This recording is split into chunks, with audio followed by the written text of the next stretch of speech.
দর্শক দেখতে পাচ্ছেন ডক্টর ইউনুসকে গ্রেফতার করে নিউ ইয়র্ক পুলিশ এবং তুলপার পরিস্থিতি চলতেছে এই মুহূর্তে যুক্তরাষ্ট্রে। আমরা বিজ্ঞাপন করেছি, তাকে মার দেওয়া হয়েছে, সে লজ্জায় রাষ্ট্রটাকে ধ্বংস করে দিচ্ছে। এই ইউনুস সরকারকে আমরা চাই না। এদিকে আজ যুক্তরাষ্ট্রে গ্রেফতার হয় ডক্টর ইউনুস ও মির্জা ফখরুল। আখতার হোসেনের উপর ডিম নিক্ষেপের বিষয়ে নিউ ইয়র্ক পুলিশ ভয়াবহ রূপ ধারণ করে আওয়ামী লীগের পক্ষ নিয়েছে তারা। এনসিপির নেতা আখতার হোসেনের উপর নিউ ইয়র্কের জন এফ কেনেডি বিমানবন্দরের যেই ডিম ছোড়ার ঘটনা ঘটেছে, সেই ঘটনায় আমেরিকার সরকার কথা দিয়েছিল যে তারা ডক্টর ইউনুস তাকে ইতিমধ্যে গ্রেপ্তার করেছে পুলিশ। আপনারা স্ক্রিনের এক অংশে সেই দৃশ্য দেখতে পাচ্ছেন যে আমরা সেই প্রজন্ম যারা হাসিনার উড়ির সামনে দাঁড়াতে আমরা ভয় পাই না।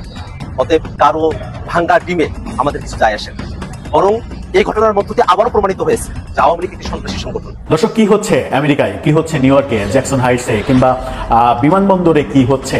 প্রফেসর ইউনুস যখন বাংলাদেশ সময় গত রাতে আমেরিকায় ল্যান্ড করেছেন, তখন কি হয়েছে ওখানে? অনেক ঘটনা ঘটছে আমেরিকায়, অনেক কিছু হচ্ছে। এনসিপির নারী নেত্রী যারা মার্কিন যুক্তরাষ্ট্রে গেছে ইউনুসের লগে বডিগার্ড হয়ে, লেডি বডিগার্ড খেয়ে একদম ধৈর্য নিয়ে ভৈরা দিছে। অনেক অশ্লীল কথা বলতেছি, তাই না? ধৈর্য নিয়ে ভৈরা দিছে না। কার্যক্রম নিষিদ্ধ থাকা আওয়ামী লীগের নেতাকর্মীরা নিউ ইয়র্কে যেভাবে মাঠে নেমেছে, তাতে আগামী 10 দিন অন্তর্বর্তী সরকারের পক্ষে সফরকারীদের এক প্রকার হোটেল বন্দী হয়ে থাকতে হয় কিনা সে আশঙ্কা দেখা দিয়েছে। হ্যাঁ, যুক্তরাষ্ট্রে হোটেলে বন্দী অবস্থায় আছে ডক্টর ইউনুস সহ তার সফর সঙ্গীরা। আপনারা দেখেছেন তাদের উপর এয়ারপোর্টের মধ্যে ডিম নিক্ষেপ করা হয়েছিল। আখতার হোসেনকে সরাসরি তারা গালিগালাজ করে। দর্শক শ্রোতা, মির্জা ফখরুল, আখতার হোসেন, তাসনিম যারা সবার কিন্তু খুবই কঠিন অবস্থা হয়েছে এই সফরটাকে ঘিরে। অবশেষে এখন আমরা দেখতে পাচ্ছি নিউ ইয়র্কের পুলিশের অ্যাকশনে অনেকে গ্রেপ্তার হয়, ডক্টর ইউনুস সহ আরো অনেকেই। দর্শক শ্রোতা, আপনারা সম্পূর্ণ ভিডিও দেখবেন। যুক্তরাষ্ট্রে যে ভয়াবহ পরিস্থিতি হয়েছে সবকিছু দেখতে পারবেন এই একটি ভিডিওতে। আসুন আমরা কথা বাড়াচ্ছি না, আমরা সরাসরি ভিডিওর মূল আলোচনায় চলে যাচ্ছি। নিউ ইয়র্কের জন এফ কেনেডি বিমানবন্দরের 8 নম্বর গেটে যেই ডিম ছোড়ার ঘটনা ঘটেছে, সেই ঘটনায় আমেরিকার সরকার কথা দিয়েছিল যে তারা ডক্টর ইউনুস সরকারের যারা প্রতিনিধি হবেন তাদেরকে নিরাপত্তা দিবেন। তো নিরাপত্তা দিক না দিক, তাদের নিরাপত্তা যারা বিঘ্নিত করেছে মানে আওয়ামী লীগের নেতাকর্মীরা, এর মধ্যে মাথার মধ্যে এরকম গোল টুপি পড়া একজন ব্যক্তি, তাকে ইতিমধ্যে গ্রেপ্তার করেছে পুলিশ। আপনারা স্ক্রিনের এক অংশে সেই দৃশ্য দেখতে পাচ্ছেন যে ঘটনা ঘটানোর পর সম্ভবত জ্যাকসন হাইটসে তিনি ব্যবসাপাতি করেন অথবা সেখানেই ছিলেন, সেখান থেকে পুলিশ তাকে এসে গ্রেপ্তার করে নিয়ে গিয়েছে। এখন এই ঘটনায় দুইটা জিনিস সমালোচনায় আসছে যে ডক্টর মোহাম্মদ ইউনুস যাদেরকে নিয়ে গেলেন নিজের প্রোটেকশন সবকিছু ঠিকঠাক রাখলেন, কিন্তু তাদের প্রোটেকশন ব্যাপারে তিনি কি কোনো উদ্যোগ নিয়েছিলেন বা তার সরকার কোন রকম ভূমিকা রেখেছিল? এখন এই ব্যক্তিকে যে গ্রেপ্তার করা হয়েছে সেটা হচ্ছে নিউ ইয়র্কের আইনে তাকে পুলিশ গ্রেপ্তার করেছে। এখন গ্রেপ্তারের পর সাজা কি হইতে পারে? অনেকে অনেক বড় বড় চিন্তা করছেন যে তার কাগজপত্র বাতিল হয়ে যাবে। আসলে কিছুই হবে না। দেখা গেছে 24-48 ঘন্টার মধ্যে এই ব্যক্তি দেখবেন আবার জামিনে বের হয়ে আসছে।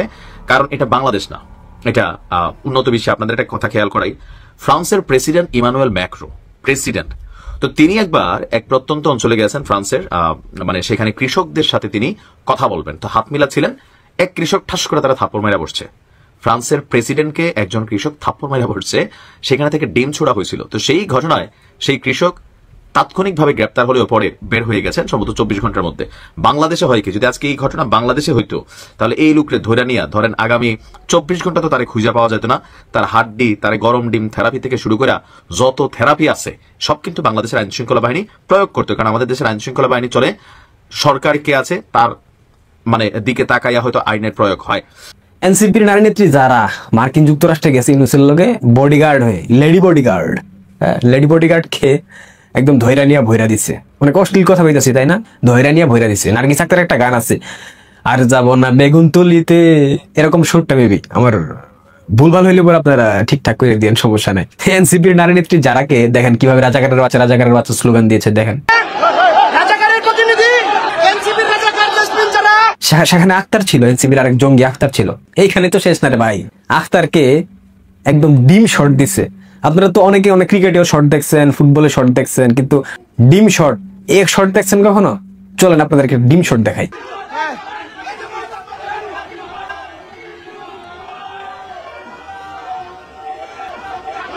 কেমন, what a shot, what a excellent timing, তাই না? একদম বল মিডলিং এ হয়েছিল, ডিমটা একদম হাতের মিডলিং হয়ে আখতারের একদম পুত বরাবর মেরেছে। জায়গা মতো মারতে পারলে ভালো হতো। তাসনিম যারা বাচ্চা গেছে শুধুমাত্র মহিলা হওয়ার কারণে, নাইলে পরে তাসনিম যারা জায়গা দিয়ে বইরা দিত। এইখানেই তো শেষ না, মাত্র তো শুরু। নিউ ইয়র্কবাসী যা দেখিয়ে দিয়েছে একদম চমৎকার, লারে লাপ্পা একদম। ধন্যবাদ নিউ ইয়র্কবাসী, আমার পক্ষ থেকে, সুৎখুরের পক্ষ থেকে অসংখ্য ধন্যবাদ। পৃথিবীর যেই প্রান্তে এই জঙ্গিরা যাবে সেখানে এদেরকে এই ধরনের আপ্যায়ন করতে হবে, এরা আপ্যায়নের বাইরে যেন না থাকতে পারে। নিউ ইয়র্কবাসীকে অসংখ্য অসংখ্য ধন্যবাদ জঙ্গি আখতারকে ভাবে ভৈরা দেওয়ার জন্য। কি হচ্ছে আমেরিকায়, কি হচ্ছে নিউ ইয়র্কে, জ্যাকসন হাইটসে কিংবা বিমানবন্দরে কি হচ্ছে? প্রফেসর ইউনূস যখন বাংলাদেশ সময় গত রাতে আমেরিকায় ল্যান্ড করেছেন, আমেরিকার সময় দুপুর 2টার সময় যখন ল্যান্ড করেছেন, তখন কি হয়েছে ওখানে? অনেক ঘটনা ঘটছে আমেরিকায়, অনেক কিছু হচ্ছে এবং অনেক কিছু বোধহয় আরও হতে বাকি, এরকমটাই মনে হচ্ছে। আওয়ামী লীগের নেতাকর্মীরা যেমন সরব হচ্ছে, তেমনি বিএনপি জামাতের নেতাকর্মীদের সরব হতে আমরা দেখছি। এরই মাঝে একজন ব্লগার, একজন অনলাইন অ্যাক্টিভিস্ট, মূলত জামাতপন্থী একজন অ্যাক্টিভিস্ট, তাকে লাঞ্ছিত করেছে আওয়ামী লীগের নেতাকর্মীরা। সেই ঘটনাও আমরা দেখেছি, পুলিশ এসে তাকে উদ্ধার করেছে, নিরাপদে তাদের হেফাজতে নিয়ে গেছে। এরকম ঘটনা ভিডিও সামাজিক যোগাযোগ মাধ্যমে ভাইরাল হয়েছে। খবর এসেছে বিমানবন্দরে অনেক কিছু হয়েছে এবং জাতিসংঘের অধিবেশনের সামনে অনেক কিছু হওয়ার প্রস্তুতি চলছে এবং সেই প্রস্তুতিটা একপাক্ষিক না, ত্রিপক্ষীয় প্রস্তুতি। অনেকে বলছেন যে বিদেশে বাংলাদেশের রাজনীতির এই যে অস্থিরতা, এই চিত্র বাংলাদেশ সম্পর্কে কি মেসেজ দিচ্ছে, সেগুলোই বোঝার চেষ্টা করব প্রফেসর ইউনূস পৌঁছার পরে সেখানে কি হলো, কি কি ঘটতে চলেছে, আরও কি কি ঘটার সম্ভাবনা রয়েছে আমেরিকায়। আসলে বলছিলাম কি হচ্ছে আমেরিকায়, এটা নিয়ে প্রথম আলো বলছিলাম যে জামাতপন্থী একজন ব্লগারকে লাঞ্ছিত করেছে আওয়ামী লীগের নেতাকর্মীরা, এরকমটা দেখেছি। পুলিশ এসে তাকে উদ্ধার করে তাদের হেফাজতে নিয়ে গেছে, এরকমটা দেখেছি। সেই ছবি সহ প্রথম আলো যেটা শিরোনাম করেছে গত রাতে, সেটা হচ্ছে যে প্রধান উপদেষ্টার আগমন সামনে রেখে নিউ ইয়র্কে বিএনপি আওয়ামী লীগের সমাবেশ, পাল্টাপাল্টি স্লোগান। এই শিরোনামের আড়ালে যে খবরগুলো আসছে মূলত সেটা হচ্ছে যে আমেরিকার সময় দুপুর 2টার দিকে যখন বিমানবন্দরে ল্যান্ড করার কথা ছিল প্রধান উপদেষ্টা, সেই সময় বিমানবন্দরের বাইরে আওয়ামী লীগের নেতাকর্মীরা বিক্ষোভ যেমন করেছে এবং সেই সাথে বিএনপি এবং জামাতের নেতাকর্মীরা প্রফেসর ইউনূস এবং এই পুরো টিমকে ওয়েলকাম জানিয়েছে, তারাও অবস্থান নিয়েছে, ওয়েলকাম জানিয়েছে। এই ঘটনাগুলো আমরা ঘটেছে গতকালকে, এবং গতকালকে মানে গত রাতে, বাংলাদেশ সময় রাতে, আমেরিকার সময় দিনে। এই ঘটনাগুলো যেমন দেখেছি, তেমনি একজন একটি ভিডিও ছড়িয়ে পড়েছে সামাজিক যোগাযোগ মাধ্যমে। পুলিশ এসে সেই মাসুম রহমান জামাতপন্থী অ্যাক্টিভিস্ট, তিনি ইউটিউবে কন্টেন্ট করেন, তাকে পেয়ে আওয়ামী লীগের নেতাকর্মীরা লাঞ্ছিত করার চেষ্টা করেছে, এরকম ঘটনা দেখেছি। পুলিশ এসে পরে তাকে উদ্ধার করেছে। সেই ঘটনাগুলোর মাঝে গতকালকে আমরা এই ঘটনাও দেখেছি যে আওয়ামী লীগ বিএনপি মুখোমুখি হয়েছে, ধস্তাধস্তি হয়েছে, সংঘাতের দিকে গেছে, পরে পুলিশ এসে দুই পক্ষকে সরিয়ে দিয়েছে। জামাতও তাদের অবস্থান নিয়েছে এবং এই টিমকে, প্রধান উপদেষ্টার এই টিমকে ওয়েলকাম জানিয়েছে। এই ঘটনাগুলো ঘটছে প্রতিনিয়ত আমেরিকায়, এই ঘটনাগুলো ঘটছে। এই ঘটনাগুলো ঘটছে তার মানে হচ্ছে যে আমেরিকায় জাতিসংঘের অধিবেশন 26 তারিখে প্রধান উপদেষ্টা জাতিসংঘ অধিবেশনে ভাষণ দেবেন। তার আগে পরে এখনও সরকার চেষ্টা করছে সাইড বেঞ্চে কারো সঙ্গে বৈঠক করা যায় কিনা। এখন পর্যন্ত পাকিস্তানের প্রধানমন্ত্রী শাহবাজ শরীফ, তার সঙ্গে বৈঠকের ব্যাপারটা নিশ্চিত হয়েছে। ডোনাল্ড ট্রাম্পের সঙ্গে মিটিং হচ্ছে না। সব মিলিয়ে জাতিসংঘের বৈঠকটা যেন কোনোভাবে ফলপ্রসূ না হয়, জাতিসংঘের অধিবেশনে যোগদানের এই যাওয়াটা যেন ফলপ্রসূ না হয়, সেই চেষ্টা আওয়ামী লীগের রয়েছে। নিউ ইয়র্ক আওয়ামী লীগ প্রাণান্তকর চেষ্টা করছে এবং সেটার বিপরীতে ওখানকার বিএনপি এবং জামাত তাদের অবস্থান জানান দিচ্ছে। বিএনপিরও বেশ ভালো শোডাউন আমরা দেখেছি, আওয়ামী লীগের ভালো শোডাউন দেখেছি, জামাতের অত বড় শোডাউন হয়নি, কিন্তু তারাও শোডাউন করেছে। যদিও অনেকে বলেন যে আমেরিকায় বিএনপির চাইতে জামাতের অবস্থান ভালো, কিন্তু বিএনপির বেশ বড় শোডাউন দেখা গেছে। সব থেকে বড় শোডাউন করেছে অবশ্য আওয়ামী লীগ। এই ধরনের কর্মকাণ্ড যখন চলছে তখন আশঙ্কা করা হচ্ছে যে প্রফেসর ইউনূস যে হোটেলে থাকবেন সেই হোটেলের বাইরে বেশ খারাপ পরিস্থিতি তৈরি হতে পারে, যেমন বিমানবন্দরে তৈরি হওয়ার চেষ্টা হয়েছিল। এরপরে জাতিসংঘ অধিবেশনের সামনে খারাপ পরিস্থিতি তৈরি করার চেষ্টা হতে পারে এবং সেগুলোকে প্রতিরোধ করার চেষ্টা যখন বিএনপি এবং জামাত করবে, সেগুলো আবার ওই গতকালকে যেমন সংঘর্ষের পরিস্থিতি তৈরি হয়েছিল সেরকম নতুন করে আবার সংঘর্ষের পরিস্থিতি তৈরি হবে। মোটা দাগে যে ইনফরমেশনটা বিশ্ববাসীর কাছে যাচ্ছে সেটা হচ্ছে যে বাংলাদেশের রাজনৈতিক কোনো ধরনের স্থিরতা নেই। বাংলাদেশের রাজনীতিতে এখনো অস্থিরতা বিরাজ করছে এবং এখনো শান্তি প্রতিষ্ঠিত করা যায়নি গত 13-14 মাসে। এই মেসেজটা যাওয়া মানে সরকারের জন্য বিব্রতকর মেসেজ। এবং তবে একটা জিনিস যেটা হয়েছে সেটা হচ্ছে যে বিএনপি এবং জামাতের প্রতিনিধিরা প্রফেসর ইউনূসের সঙ্গে থাকায় নিউ ইয়র্কে বিএনপি এবং জামাতের নেতাকর্মীরা আওয়ামী লীগকে প্রতিরোধ করার চেষ্টা করছে। এই অর্জনটুকু হয়তো সরকারের যুক্ত হয়েছে তাদের কৌশলে, এবং এই জায়গায় সরকার কৌশলের রাজনীতি করেছে এবং কৌশলের রাজনীতি করে একটা ভালো ফলাফল হয়তো শেষ পর্যন্ত তারা ঘরে আনতে পারবে। দেখা যাক শেষ পর্যন্ত কি হয়। তবে নিউ ইয়র্ক যে উত্তপ্ত এবং আরও উত্তপ্ত হতে পারে যে কোনো মুহূর্তে, সেটা খুব সহজেই অনুমান করা যাচ্ছে। দর্শক, আপনার কি মনে হয় শেষ পর্যন্ত জাতিসংঘ অধিবেশনের সামনে কি হবে? নিউ ইয়র্কের জ্যাকসন হাইটসে বিএনপি এবং আওয়ামী লীগের নেতাকর্মীদের মধ্যে হাতাহাতির ঘটনা ঘটেছে। নিউ ইয়র্ক সময় রোববার রাত 8টার দিকে এই ঘটনা ঘটে। বিভিন্ন গণমাধ্যমের খবরে বলা হয়েছে আওয়ামী লীগের নেতাকর্মীরা আমেরিকার বিভিন্ন প্রদেশ থেকে এসে নিউ ইয়র্কে জড়ো হয়েছে। প্রায় 1000 খানেক নেতাকর্মী সেখানে উপস্থিত হয়েছে। তারা বিভিন্ন গ্রুপে বিভক্ত হয়ে যেখানে ইউনূস সেখানেই প্রতিরোধ কর্মসূচি পালন করার ঘোষণা দিয়েছে। সে তুলনায় বিএনপি নেতাকর্মীদের সংখ্যা অনেক কম। জ্যাকসন হাইটসে কথা কাটাকাটির এক পর্যায়ে দুই গ্রুপের মধ্যে হাতাহাতির ঘটনা ঘটে। পরে নিউ ইয়র্ক পুলিশ এসে তাদের ছত্রভঙ্গ করে দেয়। বিএনপি সমর্থক এক ব্লগারকে নাজেহাল করতেও দেখা যায়। এদিকে বিএনপি মহাসচিব মির্জা ফখরুল ইসলাম আলমগীরের নিউ ইয়র্কে যাওয়া উপলক্ষে স্থানীয় বিএনপির একটি সভা হয়। সেখানে কমিটি গঠনকে কেন্দ্র করে নিজেদের মধ্যে বিভেদে জড়িয়ে পড়েছে স্থানীয় বিএনপির নেতাকর্মীরা। নিউ ইয়র্কে আওয়ামী লীগের একাধিক সূত্রে জানা গেছে মোহাম্মদ ইউনূস যে হোটেলে অবস্থান করবেন তার সামনে প্রতিদিন অবস্থান কর্মসূচি ও কালো পতাকা প্রদর্শনের কথা রয়েছে দলটির নেতাকর্মীদের। শুক্রবার জাতিসংঘে মোহাম্মদ ইউনূসের ভাষণের সময়ও বাইরে কালো পতাকা প্রদর্শন ও বিক্ষোভ সমাবেশের ডাক দিয়েছে দলটি। পরের দিন টাইমস স্কয়ার সংলগ্ন মেরিয়ট মার্কাস হোটেলে মোহাম্মদ ইউনূসের মতবিনিময় অনুষ্ঠানের বাইরেও বিক্ষোভ কর্মসূচি পালন করতে নিউ ইয়র্ক সিটি প্রশাসনের অনুমতি নেওয়া হয়েছে বলে দলের নেতাকর্মীরা বলেছেন। দর্শক, অধ্যাপক ইউনূসের এই সফরে রাজনীতি যে লঘু চাপ হতে যাচ্ছে সেটির পূর্বাভাস নিউ ইয়র্কের বাংলাদেশ কনসুলেট আগে ভাগেই বুঝতে পেরেছিল।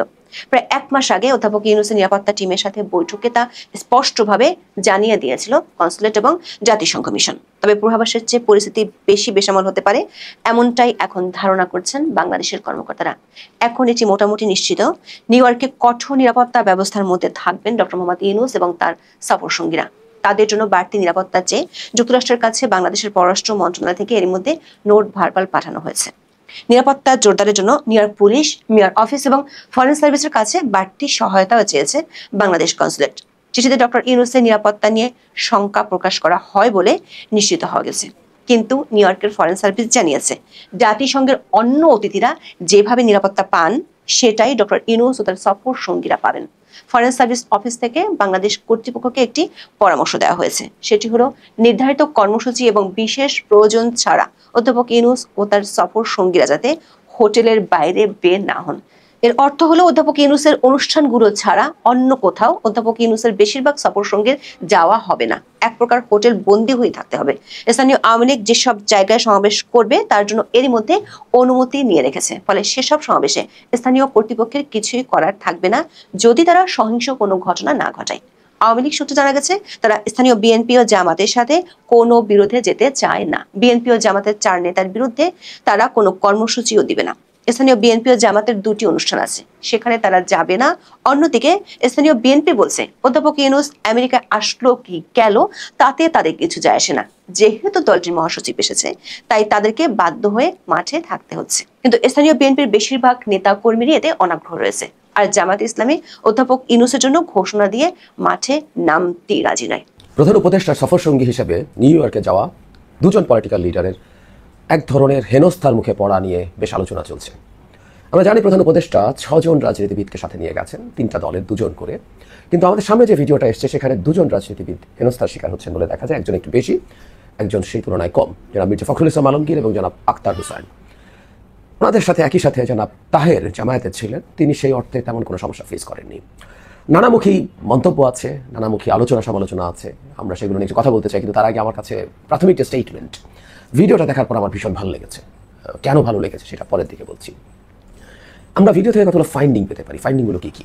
জনাব আব্দুল্লাহ মোহাম্মদ তাহের যখন আক্রমণের শিকার হলেন না, ওরা মানে বলা হচ্ছে যে তার লোকজন তাকে রেস্কিউ করে নিয়ে চলে গেছে।